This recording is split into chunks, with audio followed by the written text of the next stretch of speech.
The next race is for Register of Wills. This is a single seat. You may vote for one of the two candidates seated in front of you. Each candidate will have 1 minute to give their opening statement. I will remind you to use your microphone so that you can be recorded and heard by the audience at home, as well as the one in the audience. Shawn Conley, you may begin first. Thank you. First, I'd like to thank the League of Women Voters for hosting this forum. I'm a long-term resident of Howard County and live here with Kathy, my wife of well over 30 years, and the rest of our family. I have a master's degree in biomedical sciences, and over my professional career, my strong work ethic and attention to detail has helped me progress from an entry-level position to the assistant director level. I decided to run for this office after multiple issues regarding its leadership were brought to my attention, and a good family friend and extremely bad experience settling an estate. As an experienced manager, it was apparent the office could be much more effective with a focus on service rather than a political agenda. My opponent has been quoted on multiple occasions stating that his elected position should be held by progressive Democrats and his views and party affect how he does his job. By contrast, I feel very strongly that the position should be apolitical and help all the citizens of Howard County equally. In my over 15 years of service to the community as a volunteer firefighter and EMT, I never once considered party affiliation before working as part of a team to ensure the best possible outcome for everybody involved in any incident I arrived on. I plan to carry that attitude forward for compassionate and efficient service forward into the office. Next, Byron McFarland. Well, good evening. It's wonderful to be here. My name is Byron McFarland, and I'm running for re-election as Register of Wills for Howard County. I'm a homegrown Howard Countyan. I went to public schools here, and I got into public service because really I was inspired by a mentor, a high school government teacher who said to me and my classmates, this was Glenelg High School many years ago, he said, "Vote, don't let the future happen without you." And that message to me was really empowering, and it was also a challenge, I think. We are very fortunate and privileged to live in Howard County, and so I think his message to us was to at least vote, if not, commit yourself to a life of public service, and that's what I've done. I'm really proud of my record as Register of Wills. I have focused my attention 24/7 on providing compassionate, effective, efficient service to the people of Howard County, and my progressive values do shape how I do my job. They shape how I care for everyone equally, which was not the case before I got into office, and I've changed the culture to be one where everyone is treated with dignity and respect as they grieve the loss of a loved one. Thank you. Let's begin our question session. If you would like to respond, please hold up your index card so that I can call on you in the order in which you are seen. You will have 1 minute and 30 seconds for each response. A timekeeper is sitting in the front row to let you know when your time is up. Question number 1. What, if any, role should the Register of Wills have in educating the public regarding the administration of estates? I'm looking for cards, gentlemen. Is your card up? Sure. Then Mr. Conley, you may go first. I think outreach to the public is a very important part of Register of Wills. Most people, it's far enough down on the ticket, they don't understand what the office does, and I get that question a lot when they find out what I'm running for, and they don't understand how it can help them until they need it, and it's unfortunate that they don't realize that. I've lost a loved one, and I've had to go through the process, and there's a lot going on. There's a lot of emotion, there's a lot of stuff that has to happen, and it's very difficult to deal with that. And I hope I can be the one that can help people through that process, because I think my history of community service and everything else speaks well to the fact that I really want to be able to help people. Thank you.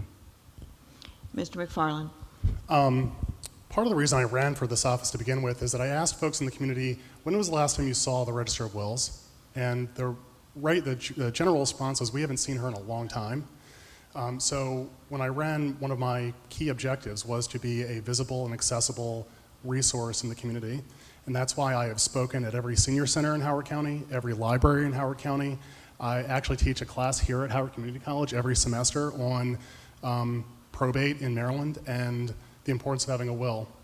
I've spoken to church groups, 50 and better communities, and that's really been important to me because what I want to see is if and when people have to come into the Register of Wills office, they've done everything they can and they've had the tools that they need to protect themselves and their families.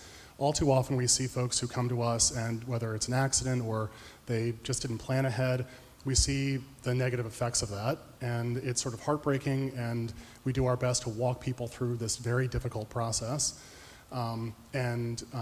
The more I can do to get out into the public to talk about the importance of having a will, I have done that. I will continue to do that. If you go into our website, you can find a lot of helpful information, sample accounts, FAQs, information about a really important service we have, which is safekeeping of wills. For just $5, you can file your will with us for life, and we hold on to that. We've never lost one, and it's a great safeguarding measure for you and your family. Thank you. Question number 2. The Register of Wills serves as a clerk for the Orphans Court of Howard County. If elected, what relationship do you believe the Register of Wills should have with the judges of the Orphans Court? I'll go first. So it's an interesting setup. Maryland is one of only 2 states in America that has a Register of Wills and an Orphans Court in every county. Our Orphans Court is part-time. I am full-time, and my staff are full-time. What I have tried to do in my last 8 years is try to work collaboratively with the court. They respect my independence as register. I try to respect their independence as 3 elected countywide judges. Sometimes we have differences of opinion. We talk about those issues and we work through them. So my goal is to try to be supportive and respect their independence. There are some issues of substance where we try to work together. For example, Chief Judge Dodd, who was reelected in the primary, and I are working together to try to do a better job of accounting for firearms in estates. The law does not actually require robust accounting for what can be deadly weapons, obviously, in estates. So we're working on actually together something on the front end to make sure that people who come to open estates know the proper procedures to follow if there are firearms in their estate. And sometimes we get estates where people have dozens or more weapons and different types of weapons. Gun laws are complicated. We want to make sure people don't, find themselves in any kind of trouble because they haven't followed them properly. And Judge Dodd, on the back end, when they're looking at final accounts in estates, she also wants a verification from the families that they've done everything that they should with their firearms. So we work together. So I think working collaboratively serves the public best. Thank you. Mr. Conley. Yeah, the relationship with the Register of Wills and the Orphans Court is, as Byron mentioned, as the administrative side, which is the Register of Wills, and the judicial side, if you will, is the Orphans Court. But still, the Register of Wills is the face that the public sees and has to deal with. I understand that there's not a whole lot of inefficiency in the interaction between the Orphans Court and the Register of Wills, and I think there often aren't representatives for the Register that can come and can actually address the Orphans Court, which leads to the Orphans Court having to send back cases and leads to, and the Register of Wills has to get with the person representing the estate to be able to answer the question. It's an inefficient process that does not always work well and does not always flow fluidly when there isn't a representative that can actually address the Orphans Court. The Orphans Court, or the Register of the Wills, is actually forbidden from giving legal advice, so it is not allowed to be able to render any kind of an opinion on stuff like that, so it has to rely on the Orphans Court. So I think that efficiency needs to be improved, and I think I can help that to work a little bit better. Thank you. Thank you.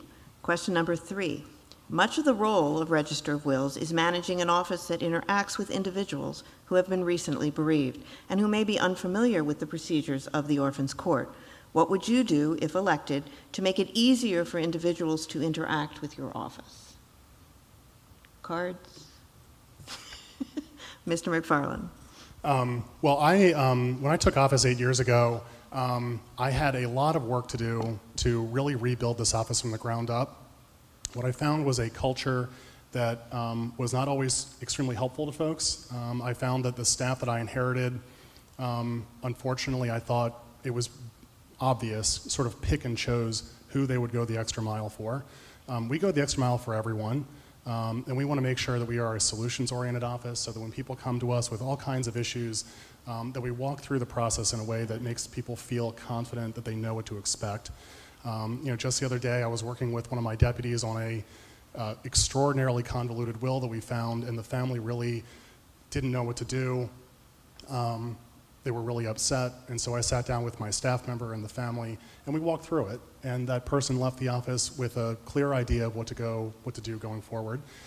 So that's really important. One of the things that I talk about with my staff a lot is educating them on issues affecting our older population.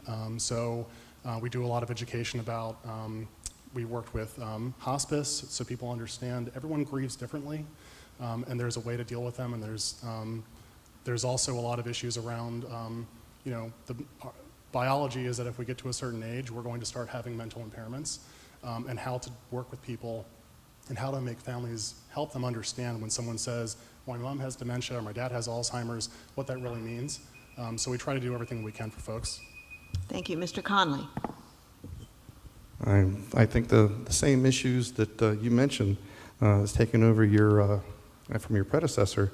I understand are still happening.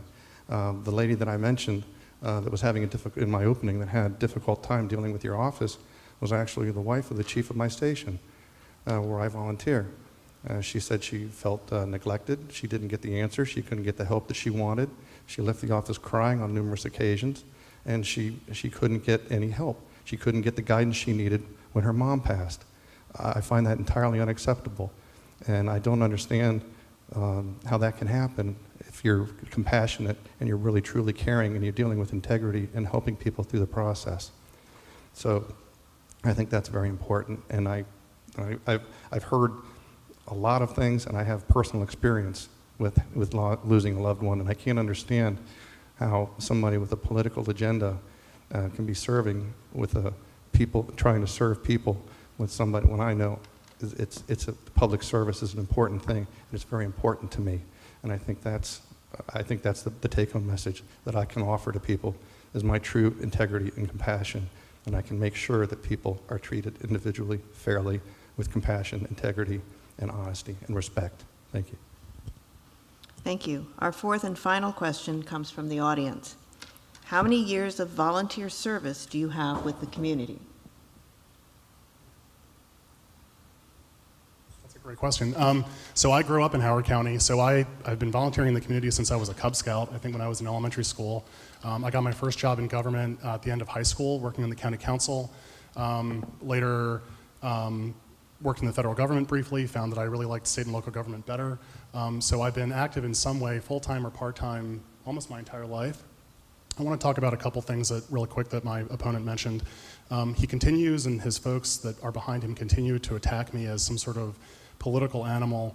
My opponent has the Republican Party of Maryland and of Howard County on his website, so I find it blatantly hypocritical to say that I'm the political one here when he's clearly promoting a political party on his website.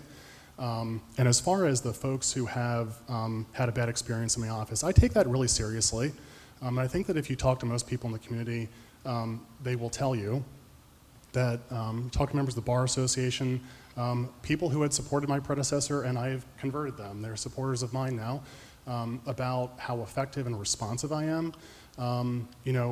I take those kinds of issues seriously, and when I'm made aware of them, I resolve them. I work with my staff constantly to make sure that, any kinds of issues like that are rare, and when they occur, that we resolve them.